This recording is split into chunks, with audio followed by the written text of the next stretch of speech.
Welcome to another edition of Standing at the Obelisk.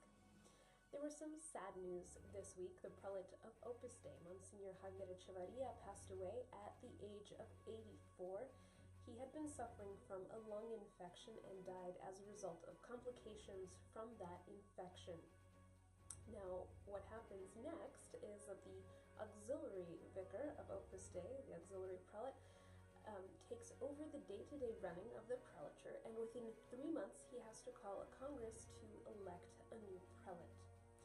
In the meantime, of course, there's the funeral to see to. Monsignor Echevarria was actually buried Wednesday, December 14th in Rome at the Opus Dei headquarters, the chapel in the Opus Dei headquarters, Santa Maria della Pace, and the funeral mass is set for December 15th at the Basilica of San Eugenio, also in Rome.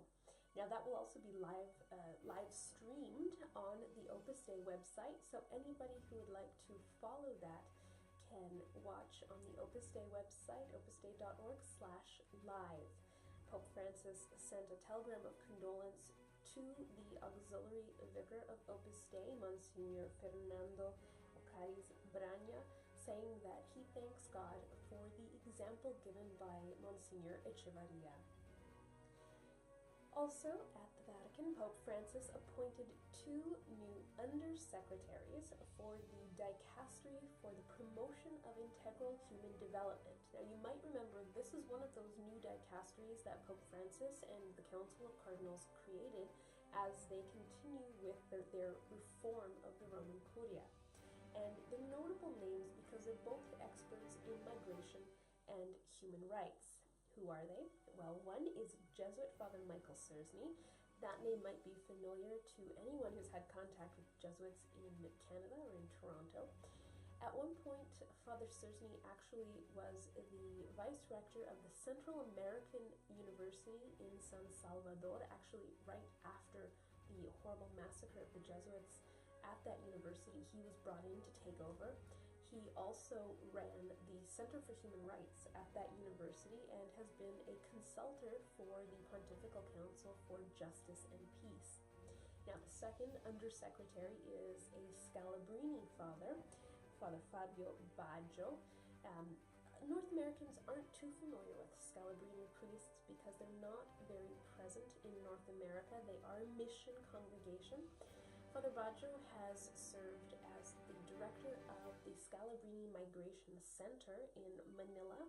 He has also taught and served in Chile and Argentina, and most recently he has been teaching at the Scalabrini Migration Institute, which is a part of the Pontifical Urbanian University, and that is the Vatican university that actually focuses on training men from mission countries, priests from mission countries, and training people who will go on to serve as missionaries in different parts of the world. So that really shows us where Pope Francis is taking this dicastery. Finally, Saturday, December 17th is a big day for Pope Francis. It is his 80th birthday, and he shows no signs of slowing down. It will be a normal work day. He has several scheduled audiences that will go ahead as planned, though he will celebrate Mass in the morning with the cardinals who are present, living and working in Rome. And if you want to send birthday greetings to Pope Francis, the Vatican has a way for you to do that. In English, send your birthday greetings to Pope Francis80@vatican.va. If you prefer another language, there are email addresses to send birthday greetings to him in French, Italian, Spanish, German, and even Latin. So happy birthday, Pope Francis. Thanks for watching. See you next time.